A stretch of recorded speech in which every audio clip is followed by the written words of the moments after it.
Isang mapagpalang gabi po sa bawat isa. Ito po ang inyong lingkod, Brother Paul Ditose, Pastor po. Dito sa Jesus Christ Baptist Church at welcome sa ating time in the Word. Una ho, nais kong humingi ng paumanhin. Tayo po ay late na nakapagsimula sapagkat meron ho saan tayong susubukang gawin ngayon sa ating pag-aaral. Because as I view our material sa ating pag-aaral about biblical evangelism, ay marami sa materials ay magiging malaking tulong kung mababasa nyo ho mismo. So I have been planning and I have been trying na gumawa ng paraan para ho makita nyo yung mga bagay-bagay mabasa nyo habang tayo ho ay nag-aaral. Nung pinag-aaralan ho namin ang biblical evangelism sa aming church, I give out handouts sa mga kapatiran na umattend at nagiging madali yung pagsunod nila doon sa lesson. At yun din ho sana yung plano natin ngayon. And I was trying and preparing. And ngayong gabi ho, nung sinusubukan nating i-launch yung Facebook Live, ay for some reason ay ayaw hong gumana yung pag-share ng screen ng laptop ko. So that's why ganito tayo ka-late nakapagsimula ako ngayon. So hingi ko ho inyong paumanhin and nawa tulungan tayo ng Panginoon sa ating pag-aaral ngayon.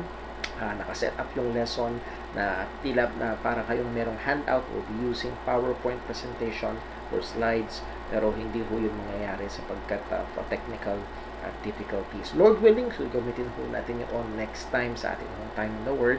Pero tayo ho'y magtutuloy sa ating pag-aaral ng salita ho ng Panginoon patungkol sa isang napakahalagang paksa na ito. Ng iba ko, hindi ang evangelism or ang paghahayag, ang pangangaral, ang pagbabahagi ng mabuting balita o ng ebanghelyo ng ating Panginoong Kristo sa mga tao na wala pa sa pananampalataya sa Kanya.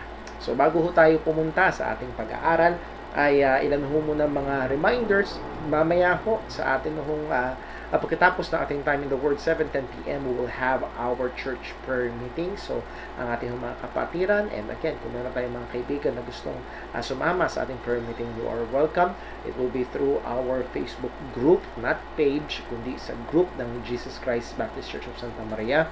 And then also ilagay din natin yung link sa ating mga group chats, sa ating ladies, men's, and youth group chat. So please wait for that at pakiusap po, hintayin yung ako ang mag-open ng group nung room para ho maka-join at hindi magkaroon ng problema doon sa iba. Okay, so and also pag-pray natin patuloy ang ating mga kapatiran na nandun yung mga pangangailangan at may mga karamdaman. Si Brother Dave Paulet, patuloy natin ilapit sa Panginoon. Sister Hope Hermia, salamat sa Diyos at patuloy siyang nagre-recover. Si Brother Lester John Abelia, by the way, happy birthday. First birthday ng unang anak ko nila, Brother Lester. This is the Cheryl. So, purihin ng Panginoon sa kanyang biyaya ho sa kanila.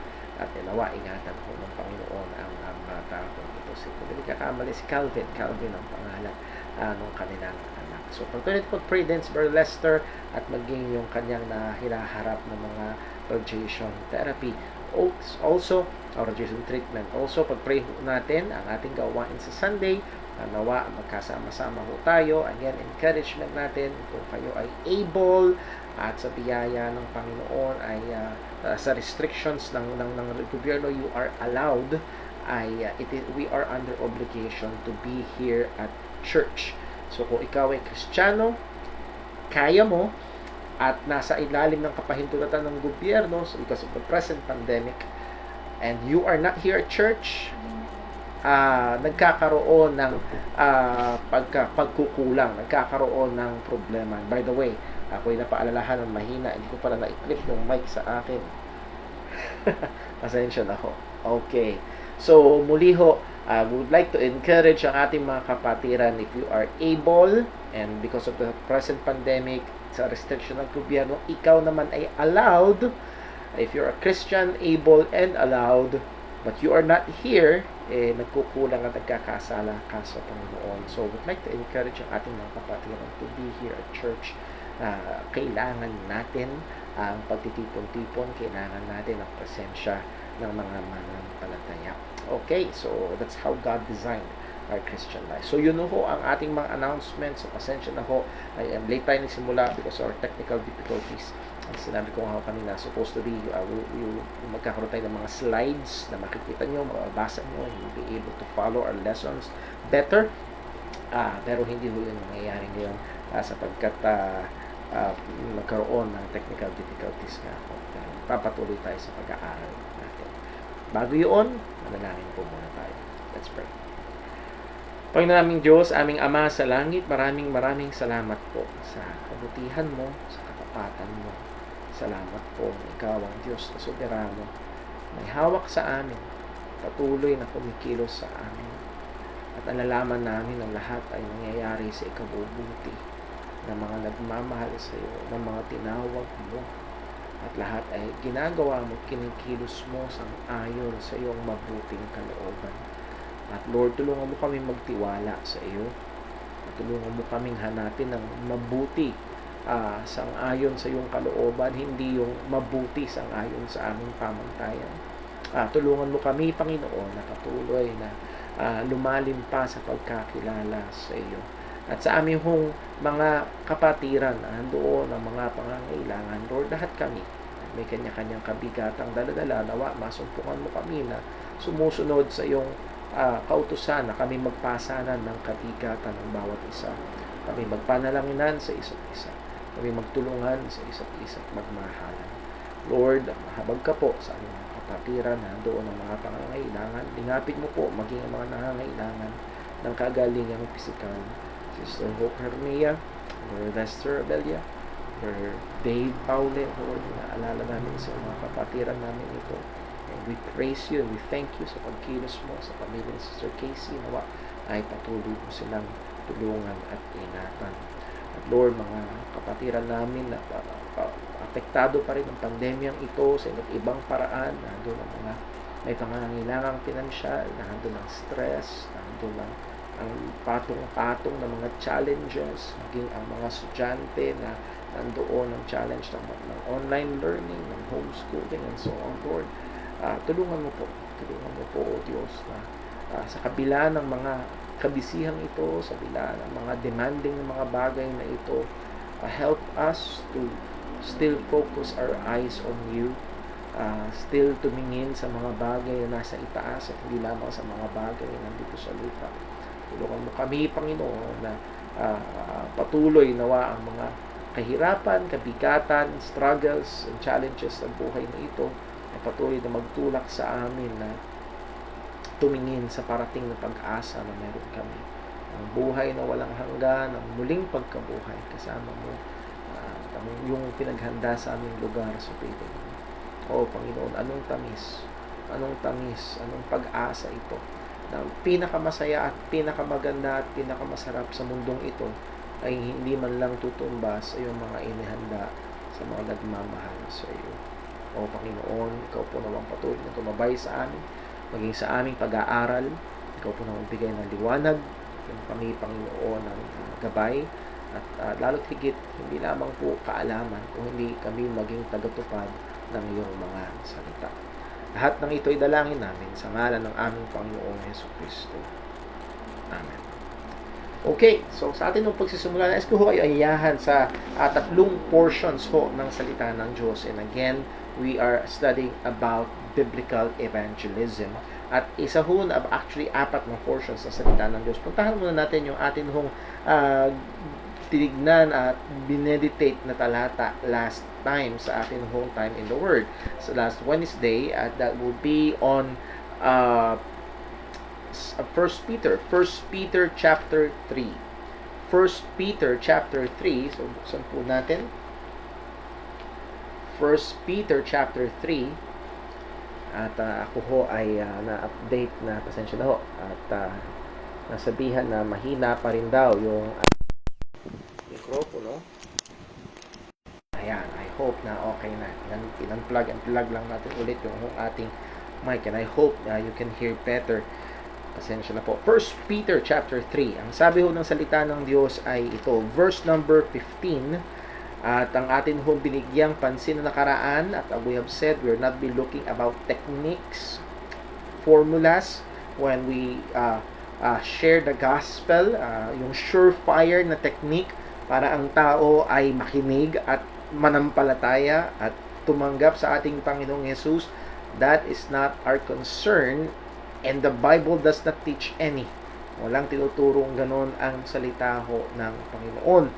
Pero narito, at ang encouragement ho na binigay natin last Wednesday is from 1 Peter chapter 3 verse 15. At ang sabi ho dito ni Pedro ito, but sanctify the Lord God. And by the way, in other versions, but sanctify the Lord Jesus.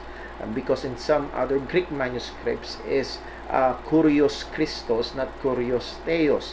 Nevertheless, whichever version ang sabi, but sanctify the Lord God in your hearts. At ano magiging resulta? And be ready always to give an answer to every man that asketh you a reason of the hope that is in you with meekness and fear. So, when we are trying to share the hope that is in us, trying to share, preach, proclaim the gospel sa iba, ay isa sa mga napakakailanganin nating gawin ay i-sanctify ang Panginoon sa ating mga puso. Yun muna.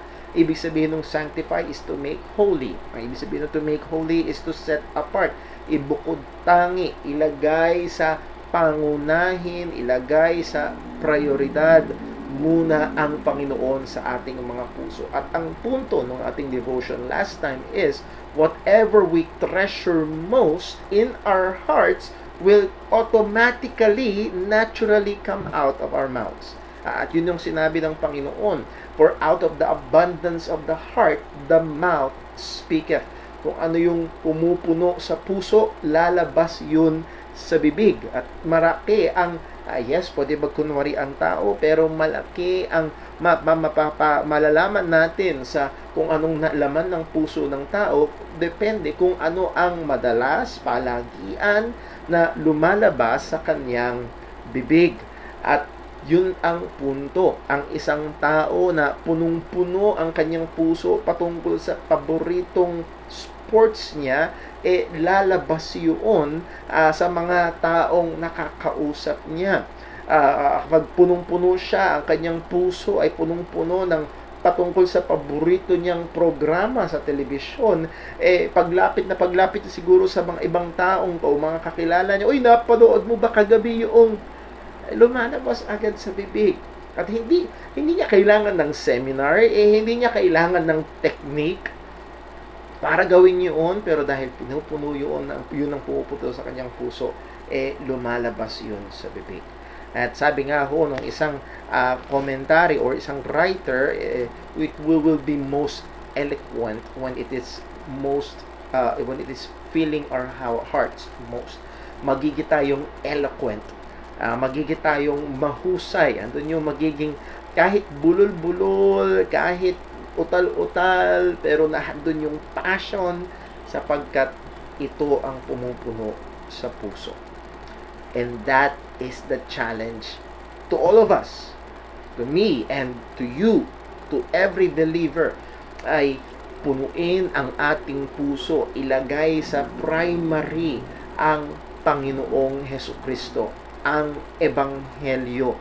And kung ito ay pumupuno sa ating puso, it will go out of our mouth. Lalabas ito sa ating bibig. At nagbigay tayo ng ilang mga payo. Well, isa ho dito is meditate on the gospel. Meditate on the gospel. Sa words ni Jerry Bridges, ay preach the gospel to yourself every day. Ipangaral mong ebanghelyo, ipaalala mong ebanghelyo, pagbulay-bulayan natin ang ebanghelyo araw-araw. At isa sa mga layunin nawa natin ay patuloy na maging dakila, patuloy na maging nakakagilalas, patuloy na nakaka-admire ang ebanghelyo at hindi yung isang bagay na normal at nakakasanayan na lamang. Pangalawa, pray. Totoo ang sinabi ho ni James, he have not because he asked not. Have we asked God, really asked God, na bigyan tayo ng zeal, ng init, ng love Una ay sa Panginoon, pangalawa ay sa mga hindi pa mananampalataya, at mapuspos, mapuno ang ating puso ng patungkol sa ebanghelyo ng ating Panginoong Hesus, at ito ay lumabas sa ating mga bibig. Again, ay nawa tulungan tayo ng Panginoon. And then pangatlong payo natin is read about the Lord Jesus Christ. Read about the Lord Jesus Christ. We have Matthew, Mark, Luke, and John. That's about the Lord Jesus Christ. And again, not just for information, pero nawa ay patuloy natin siyang makilala at lumalim yung ating pagmamahal, pagsamba sa Kanya, at mapuspos lagi, mapuno ang ating puso. Sanctify the Lord God in your hearts, and that will equip us, make us ready to give an answer. So nawa ay ito'y maging malaking tulong. I know it has been a good reminder, even a rebuke sa akin, because most of the times ang pumupuno sa ating puso ay yung ating sarili, at mas concerned tayo sa ating sarili, mas concerned tayo sa ating reputation, mas concerned tayo sa sasabihin, iisipin ng iba, and madalas yun ay nagiging dahilan para tayo ay tumikom ang bibig, mahiya, at ipagpaliban, at hindi sundin yung utos ng Panginoon na ibahagi ang ebanghelyo sa iba. So again, that's just a quick review sa atin hong naging devotion last time. At nais ko kayo anyayahan sa ilang pang mga passages sa salita ho ng Panginoon.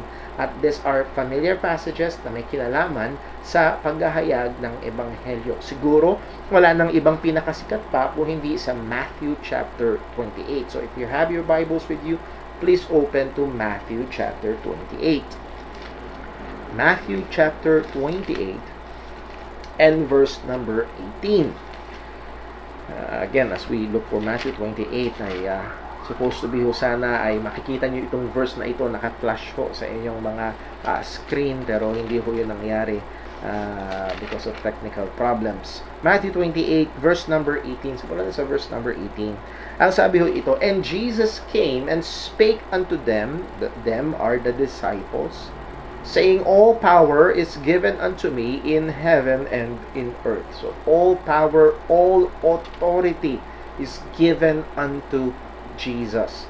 Verse 19, go ye therefore and teach all nations, baptizing them in the name of the Father and of the Son and of the Holy Ghost, teaching them to observe all things whatsoever I have commanded you, and lo, I am with you always, even unto the end of the world.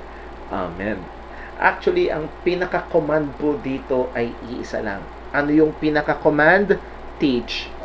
Go ye therefore and teach all nations. Ano yung command na yon? That word teach ay hindi magturo, kung hindi ang ibig sabihin ay make disciples of all nations. Ang layunin ho natin as we go out is to make disciples. Ang ibig sabihin ng disciples ay, simply put, followers. To make people followers of the Lord Jesus Christ. I will make it clear.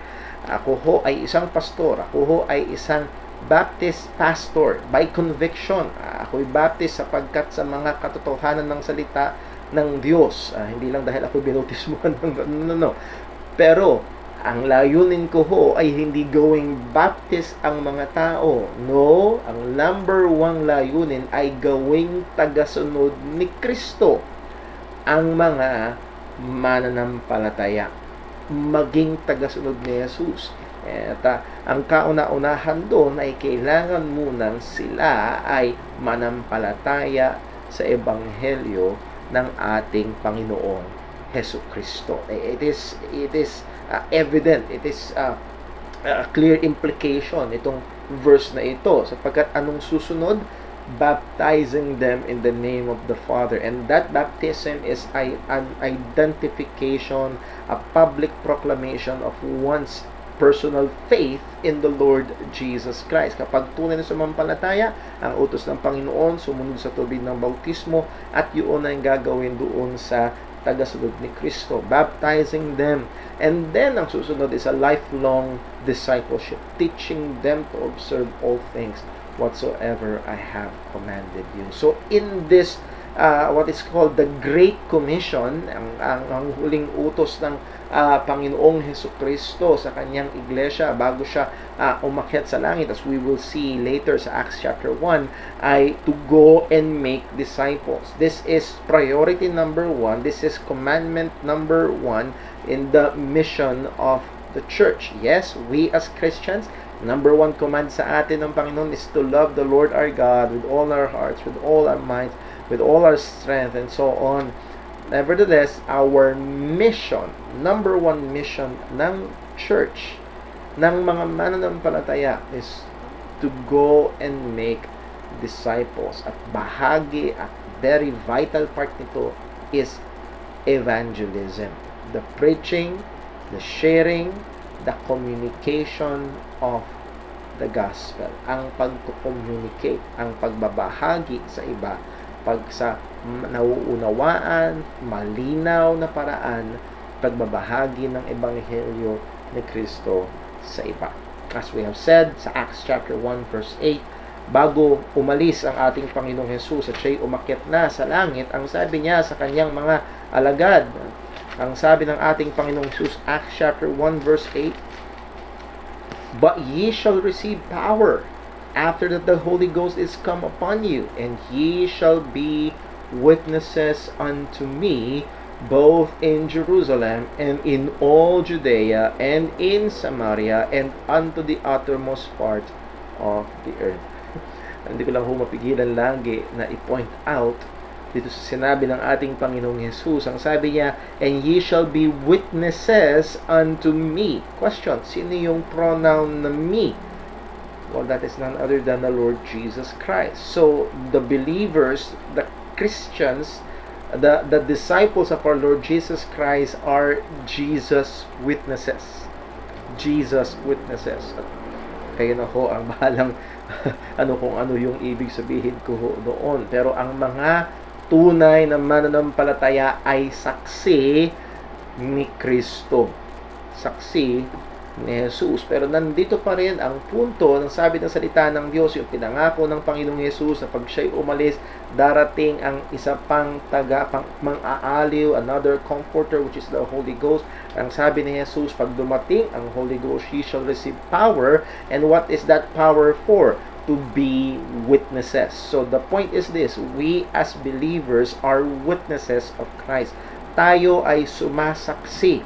Sumasaksi saan? Sa pagliligtas na ginawa ng ating Panginoong Kristo. And that is basically our main goal when we share the gospel. We share, we become a witness on how do we got saved. We will stand as a witness. Tatayo tayo bilang saksi. Paano tayo naligtas, at yun ay kikwento natin sa iba. Yun ang ibabahagi natin sa iba. Ang ating ibabahagi ay hindi tungkol sa ating sarili, kundi dahil sa ating Panginoon o patungkol sa ginawang pagliligtas ng ating Panginoong Hesukristo. Another passage na gusto kong bigyan natin ng pansin sa ating pagsisimula ng pag-aaral na ito about evangelism, and nasa book of Acts pa rin, sa Acts chapter 8. Sa Acts chapter 8 ay dito natin mababasa ang matinding pag-uusig na ginawa laban sa mga disipulo ng ating Panginoon, not just the disciples but the church. Sa Acts chapter 7, mababasa natin ang tala tungkol sa first Christian martyr recorded in the Bible, none other than Stephen. Siya'y binato hanggang mamatay pagkatapos niyang ipangaral ang ebanghelyo ni Jesus sa mga Hudyo, at sila ay nasaktan sa katotohanan, and their response is very, very negative. Binato hanggang mamatay si Stephen, at sa verse 3 verses ng Acts chapter 8, pinakita kung ano ang kondisyon, ano ang estado ng mga mananampalataya nung panahon na yon. Ang sabi sa verse 1, "And Saul," and this is none other than Paul. By the way, hindi toong pinalitan ng Diyos ang pangalan ni Saul at ginawang Paul. There's no verse like that. Saul is the Hebrew rendition and Paul is the Greek rendition. Hindi binago ng Panginoon. Hindi katulad nung kay Abraham ginawa ng Diyos na Abraham. That is totally different. Well, and Saul was consenting unto his death. Sino yung his? Stephen.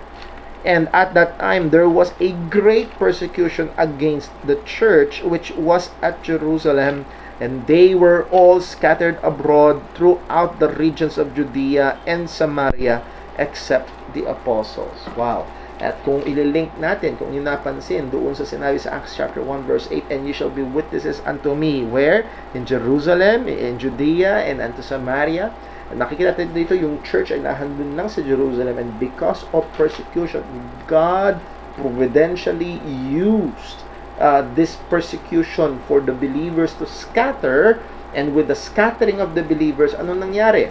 The gospel also scattered.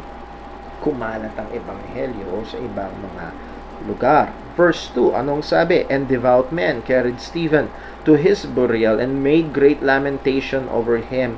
As for Saul, he made havoc of the church, entering into every house and hailing men and women, committed them to prison. So, natindi nung pag-uusig na ginagawa ni Saul bago siya maligtas. Verse 4, at ito yung gusto ko hong bigyan diin ho natin dito. Therefore, they that were scattered. Sino yung na-scattered? Mga believers, except for the apostles. Ang mga apostles nagstay sa Jerusalem. They that were scattered, what? Went everywhere preaching the word. Sila'y kung nagsikalat at ipinapangaral ang salita. Now, anong particular na salita ang kanilang pinapangaral? Anong particular na message ng salita ng Diyos? Well, we will get a clue sa susunod na verse. Ang sabi, then Philip went down to the city of Samaria and preached Christ unto them. So, particular message from the Word of God is the message about the Lord Jesus Christ. So, ang point ay ito, when it comes to evangelism, ito'y utos ng Diyos sa lahat ng mananampalataya, utos ng Diyos sa kanyang iglesia, na tayo inuutosang humayo at gawing disipulo, at ang pangunahing gawain ho dito, hindi tangi, kundi pangunahin, ay ang pagbabahagi, pangangaral ng salita ng Diyos ng isang partikular na aral, katotohanan, walang iba kundi ang katotohanan patungkol sa ating Panginoong Hesukristo. Ito ang aral ng kaligtasan. Ito ang mabuting balita. Ito ang ating ibabahagi sa iba. And a very good example is none other than Apostle Paul. Siya na taga-usig ng mga mananampalataya ng iglesia ng ating Panginoong Hesus ay iniligtas ng Panginoon para maging tagapangaral ng katotohanan na dati niyang sinusubukang puksain. At isa sa mga napakagandang record ng katotohanan ng ipinapangaral ho ni Apostol Pablo ay walang iba na masusumpungan natin sa 1 Corinthians chapter 15. 1 Corinthians chapter 15, anong patungkol sa Panginoong Hesus? Yes, it is about the Lord Jesus Christ. Pero ano ang katotohanan ito patungkol sa ating Panginoong Kristo? So 1 Corinthians chapter 15, ang sabi ho ni Pablo ito, moreover, verse 1, moreover, brethren, I declare unto you the gospel which I preached unto you. In colloquial word, ay, mga kapatid, dinideklara ko sa inyo ang mabuting balita, ang ebanghelyo na ipinangaral ko na sa inyo. So, this is nothing short of a review. Uulitin natin, sasabihin ko ulit yung sinabi ko na nung una, yung pinangaral ko na nung una. Ano ito? Yung gospel. Sabi ni Pablo, by which also ye are saved. So, how were they saved? They were saved by the gospel. They were not saved by religion. They were not saved by being good. By the gospel. If ye keep in memory which I preached unto you, unless ye have believed in vain. As I've always said, this is a very unfortunate translation sa King James. Lagyan ng memory na tila baga ang kailangan ay pagsasaulo. But ang punto rito sa Greek, wala yung word na memory, but if you hold fast, if you hold on to the truth, that means it's you're persevering in the truth. Unless you have believed in vain. Pwede kang manampalataya, pero hindi totoo yung pananampalataya. Bukang bibig lang pala, panlabas lang pala. Verse 3, For I delivered unto you first of all that which I also received. Again, maganda, gusto kong puntuhin, ito rin yung tinanggap ni Pablo. Ito rin, itong ebanghelyong ito na nagligtas sa mga taga-Korinto ay ito rin yung ebanghelyo na tinanggap ni Pablo at ito rin yung nagligtas sa kanya. Hindi siya naligtas sa pamamagitan ng pagbabagong buhay at paglilingkod. Siya naligtas sa pamamagitan ng ebanghelyo. At ito yung pinangaral niya sa kanila at inuulit niya sa kanila ngayon. At ang sabi ni Pablo, how that Christ died. So this is the gospel. How that Christ died for our sins according to the scriptures, and that he was buried, and that he rose again the third day according to the scriptures. So that is the gospel in a nutshell. How that Christ died for our sins according to the scriptures. He was buried and rose again according to the scriptures. At mahalaga yung sinasabi ni Pablo, according to the scripture, that is, it is the fulfillment of the Old Testament prophecies, Old Testament scriptures about the coming Messiah. He is the Messiah, and the Messiah ang Mesiyas ay nagliligtas sa pamamagitan ng kanyang ginawang kamatayan doon sa krus, nagbabayad ng ating mga kasalanan at yung kanyang muling pagkabuhay. That is the gospel. Sa pamamagitan nito, ligtas ang mga taga-Korinto. At ito rin yung ebanghelyong tinanggap ni Pablo at ito rin yung kaligtasan ni Pablo. At ito, yung balita na ihahatid natin sa iba. Ito yung sasaksihan natin. Ito yung, sabi ni Pablo, ito yung tinanggap ko. Ito rin yung binahagi ko sa inyo. At ito rin tinanggap ng mga taga-Korinto. At ito rin ibabahagi nila sa iba. At ito rin tinanggap natin bilang mga Kristiyano, at ito rin yung tatayo tayo bilang saksi sapagkat ito ang kaparaanan din na ginamit ng Diyos para tayo ay maligtas. So, hindi ho tayo gagawa ng ating sariling mensahe. Hindi tayo magbubuo ng ating sariling kuro-kuro o ng sariling mabuting balita, kung hindi ang ating gawain ay maging faithful, maging tapat dito sa mabuting balita ng kaligtasan patungkol sa ating Panginoong Jesucristo.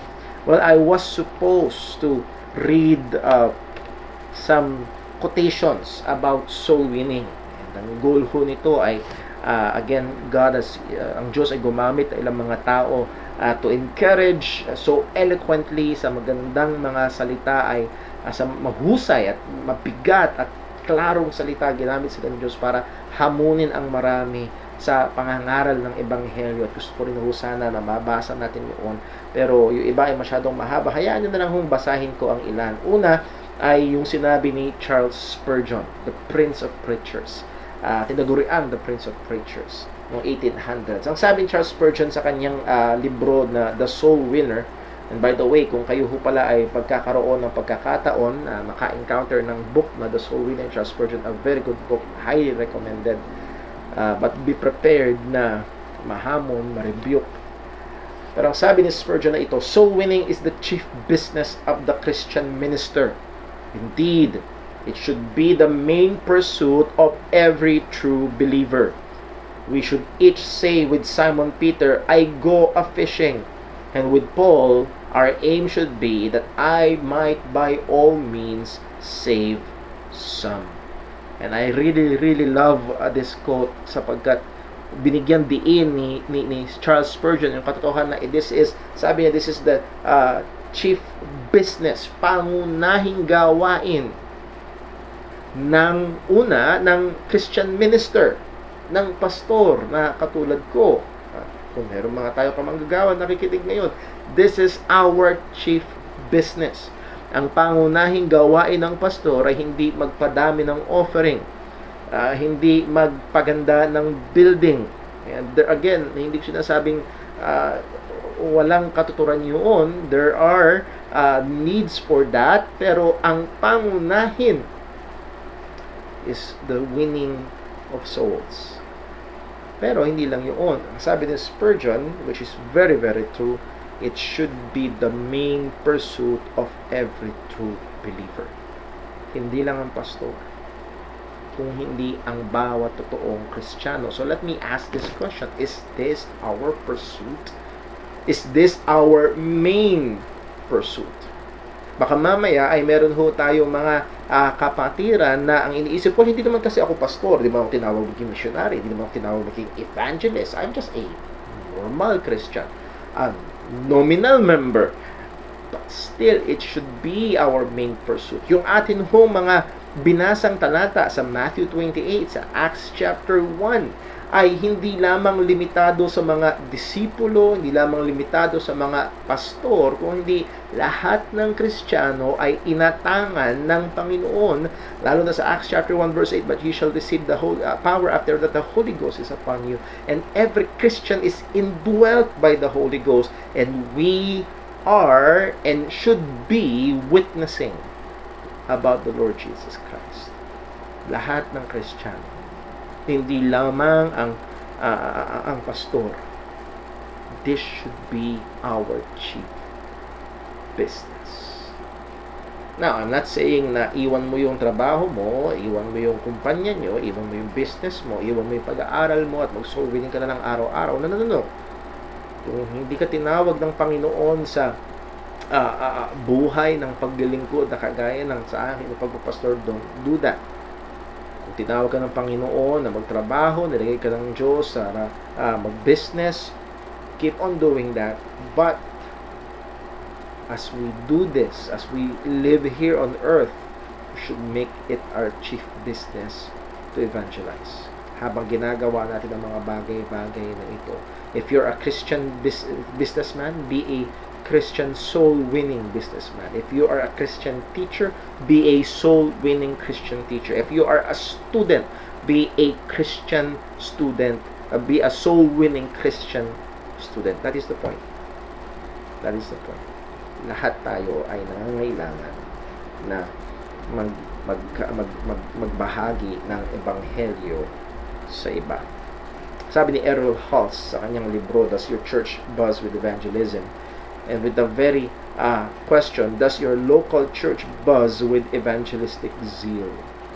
Evangelistic fervor will be expressed in the prayer meetings. A love for and desire for souls will be evident as specific individuals are the subject of intercession. A vision for the world keeps the fire burning in our hearts for the work of evangelism at home. So, ang atin bang church ay, alam niyo yung buzz, pag ang mga bubuyog, ay, pag pinakinggan mo yung tahanan ng bubuyog, wala ka ibang narinig, zzz. Ano ba yung naririnig? Pag pinakinggan ang church, are we buzzing with evangelism? Is there concern for the unsaved?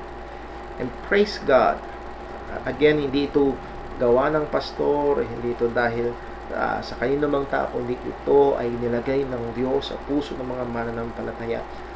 By the grace of God, sa church ho natin, every prayer meeting, there is always that prayer request for our unsaved loved ones. Unsaved loved ones. Kapag nakikipag-uusap ako sa mga partikular na mga kapatiran ho natin dito sa church, meron tayong mga kapatiran. Brother Paul, yung tita ko.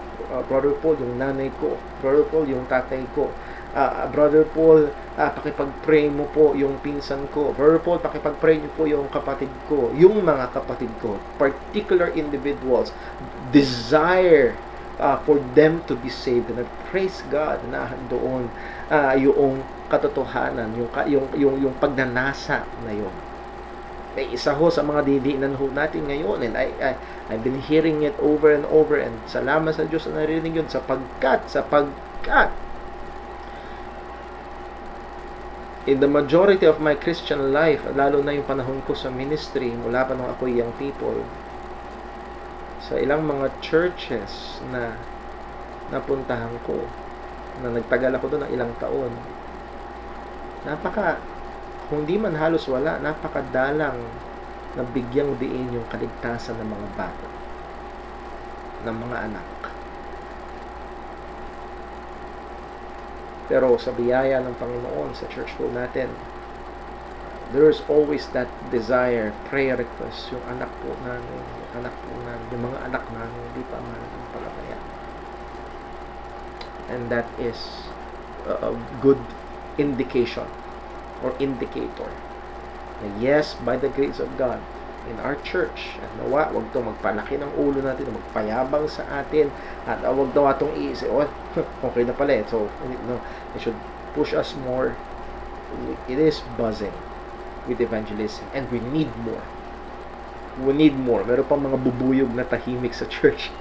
Kailangan mag-buzz. Meron pang mga Kristiyano na parang they will be buzzing about NBA, about PBA, but not about evangelism.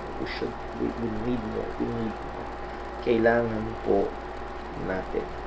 Siguro dito po natin tatapusin sa supposed to be bahagi ng lesson natin ngayon ay 3 measuring guides. Si Errol House sa kanyang book ay nagbigay ng 3 measuring guides when it comes to the fervor, yung evangelistic zeal sa loob ng church. So number 1, sabi niya, intercession in prayer meetings. Is this a major part of the prayer of the church?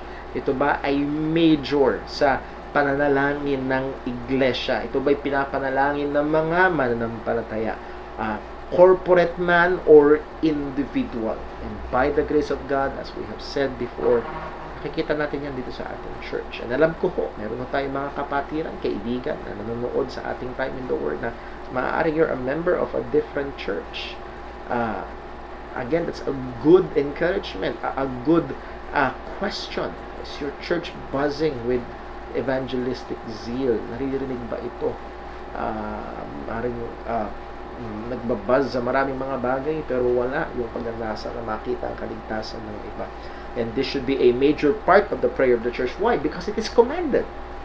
We are commanded to pray for the salvation of unbelievers. Buksan natin sandali sa 1 Timothy chapter 2. 1 Timothy chapter 2. Napag-aaralan na ho natin to sa ating series na pag-aaral ng 1 Timothy.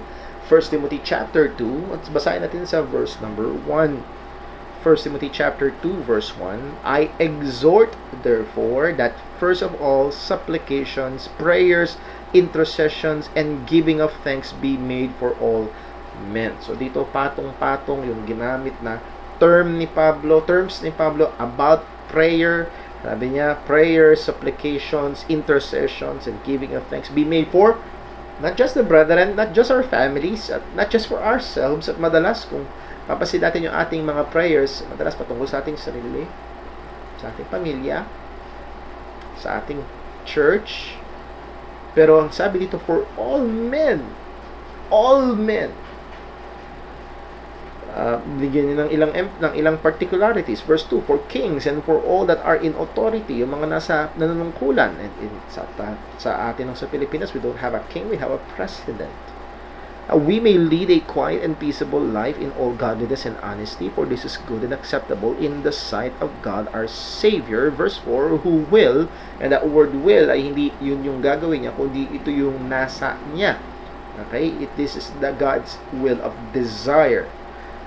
Who will all men to be saved and to come unto the knowledge of the truth. So this is God's desire for all men. It should be the desire of the believer for all men. And in that context of prayer for all men, it should be our prayer for all men. So are we praying for the salvation of others? Atin bang hinihiling, atin bang hinihingi sa Panginoon ang kaligtasan ng iba? Yes, we will begin with our immediate family, with our relatives, with our neighbors, sa mga taong inaalaw ng Diyos na ma-encounter natin sa araw-araw, and for others. Sa atin hong prayer meeting, if you remember, ay sinimulan ho nating mag-pray by nation. Every week, iba't ibang bansa ang pinag-pray natin. Ngayon ay magulo sa Myanmar. May political turmoil, may civil war na nangyayari, may kudeta, 50 days na yata ang kudeta doon sa Myanmar, and many people are dying, and many missionaries are asking for prayers. Not just pray for political peace, but also for salvation. Pray natin ilapit natin ito sa Panginoon. So, intercession and prayer. Number 2, concern for individual people. Again, these are measuring guides. Concern. Do we have concern? Hindi lang bukang bibig na verbal pag-pray natin. Kundi there is that heartfelt, deep concern for the conversion of particular individuals. Meron ba tayo? Meron ba tayong nilalapit sa Diyos araw-araw? Nilalapit sa Panginoon ang kaligtasan ng mga particular na individual. Kung ikaw ay magulang at meron kang anak na wala pa sa pananampalataya, we ought to be praying for them. Lagi. And others sa ating mga pamilya. Others sa ating kamag-anak. And others, even in our church. And mga tao na kakilala natin. Let's be praying for them. And the number 3, the measuring guide is interest in missionary work. Missionary work. Are we interested? Kung maalala nyo sa Book of Acts, there will be time with Paul and Barnabas will be going out for their missionary journey. Sila pupunta sa mga ibang mga lugar-lugar, mangangaral ng ebanghelyo, ilang buwan, ilang panahon, at magkakaroon ng magliligtas ang Panginoon, magkakaroon ng mga gawain, and they will go back sa church Antioch, and they will give a report. Kinakwento nila, ito ang nangyari, and it is a source of great joy sa mga mananampalataya, sa mga Kristiyano. They give interest in missionary work. I'm reminded sa isang napakagandang talata sa Philippians. Buksan natin sa Philippians. At maaaring hindi tayo tinawag ng Panginoon to go out, to go to different places para ibahagi ang ebanghelyo ng ating Panginoong Hesukristo as a missionary. Pero ang sabi ho ni Apostol Pablo dito ho sa Philippians chapter 1, hanapin ko lang ho yung yung talata na aking hong naalala. Ayun lang po. Ayun. Philippians chapter 1. Simulan natin sa verse number 6. Simulan sa verse 1. Paul and Timotheus, the servant of Jesus Christ, to all the saints in Christ Jesus which are at Philippi, with the bishops and deacons, grace be unto you, and peace from God our Father, and from the Lord Jesus Christ. I thank my God upon every remembrance of you, always in every prayer of mine, for you all making request with joy, for your fellowship in the gospel from the first day until now. That word fellowship in the gospel ay koinonia, meaning having in common, or isa pang ibig sabihin is your partnership in the gospel. They were in partnership. Si Paul ay humahayot, nangangaral ng ebanghelyo, and these believers at Philippi are in partnership with Paul. And in what way are they in partnership with Paul? Well, sa chapter 4, mababasa na nagpasalamat si Pablo sa mga taga-Philippi sapagkat naging faithful sila sa pagsusuporta kay Pablo. Walang ibang church na yes, may mga ibang church na nag-support sa kanya, pero yung iba huminto. Pero yung nagtuloy-tuloy hanggang sa bandang huli ay ang mga Philippian Christians. So they are concerned and they have great interest in missionary work. At isa sa mga pagpapakita ng interest na yun ay hindi lang prayer. Involve yung kanilang wallet. Involve ang financial. Mga kapatid, minsan parang nangingiming banggitin ang pera pagdating sa gawain ng pag-eebanghelyo. But here at the book of Philippians, I encourage you to read it. It is there. Apostle Paul is preaching the gospel at merong iglesia sa Philippi na sumusuporta sa kanya, and Paul was thankful. That is well-pleasing to the Lord. So are we engaged in this? Are we praying? Are we praying for particular individuals? Are we invested, and do we have interest? Meron ba tayong interest? Meron ba tayo, nag-i-invest ba tayo patungkol sa gawain ng pag-iebanghelyo maging sa ibang mga lugar? Mga kapatid, lalo na ngayon, panahon ng pandemya, na hindi lang ho tayo ang hirap, kundi guess what? Pati ang mga missionaries ay hirap. And I mean, if we, by the grace of God, ay sa gitna ng pandemya ay okay pa rin ang kalagayan financial, why not? Take an to walk the extra mile, to go the extra mile and be a blessing sa mga mananampalataya, sa mga kapatiran, mga manggagawa na patuloy na ginagamit ng Panginoon, lalo na sa paghahayag ng Ebanghelyo sa ibang mga lugar, sa ibang mga gawain. So again, that's a great encouragement, a great reminder para sa atin. Prayer, involvement,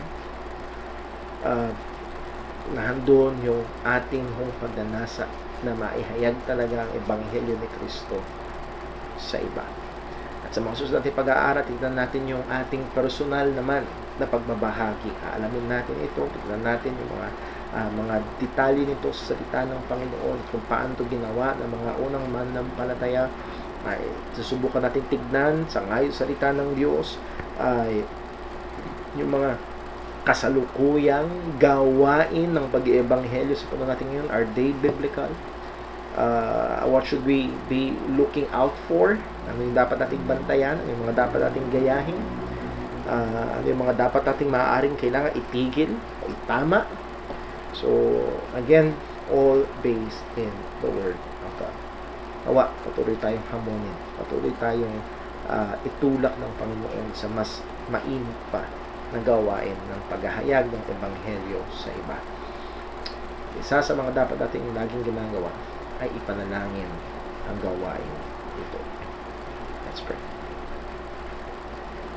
Panginoon naming Diyos, aming Ama sa langit, una po, Panginoon, ay nagpapasalamat kami sa iyo na kami ay iyong niligtas. At ang katotohanan ay gumamit ka rin ng mga tao, mga individual, mga kaparaanan, instrumento upang ang Ebanghelyo ay makarating sa amin. At nawa, O Diyos, kami rin naman ay maging instrumento mo upang Ebanghelyo ay makarating sa iba. Lord, maliwanag sa iyong salita, ito ang iyong nasa. Tulungan mo kami at ilagay mo rin sa aming puso. Tulungan mo kami na maging involved. Tulungan mo kami na maging tapat, maging masipag at mainit sa gawain ito. Tulungan mo kami na maging mapanalangin sa gawain ng paghahayag ng Ebanghelyo, maging sa pinakamalapit sa amin hanggang sa mga malalayong lugar at bansa. O tulungan mo kami, bigyan mo kami ng puso na may kabigatan sa gawain ng paghahayag ng Ebanghelyo. Lord, we're reminded sa nangyayaring gulo sa Myanmar, mahabag ka po. Mahabag ka po maging sa mga missionaries na nandoon. Ingatan mo sila, layo mo sila sa masama. At nawa, O Diyos, gamitin mo sila sa makapangyarihang paraan. Gamitin mo po sila. Lord, gamitin mo kami. Tulungan mo kami na maging masipag sa pagiging saksi ni Kristo, paghahayag ng Ebanghelyo ng kaligtasan. Lord, we do pray para sa amin po mga mag-anak, mahal sa buhay, mga anak, mga kapitbahay, mga kaibigan. Oo, maging ang mga nasa aming gobyerno, ang aming presidente, vice-presidente, mga senador, and as far as we know, marami sa kanila hindi mananampalataya. Mahabag ka po. Mahabag ka po. Iligtas mo po sa at Panginoon, nawa, masumpungan mo kami bilang individual na mananampalataya at bilang isang iglesia lalo pang masipag at mainit sa gawain ng paghahayag ng Ebanghelyo sa iba. Palain mo po maging aming susunod na prayer meeting. Patuloy ka maitaas. Lahat ay tudalangin namin sa ngalan ni Kristo Jesus. Amen. So, maraming salamat po. At muli, paalala sa ating mga kapatiran, maya-maya ho, mga after 5 minutes, ibubuksan ko ho yung ating prayer room at nawa, magkita-kita ho tayo sama-sama sa Panginoon. God bless po. Ingat po tayong lahat. Magandang gabi.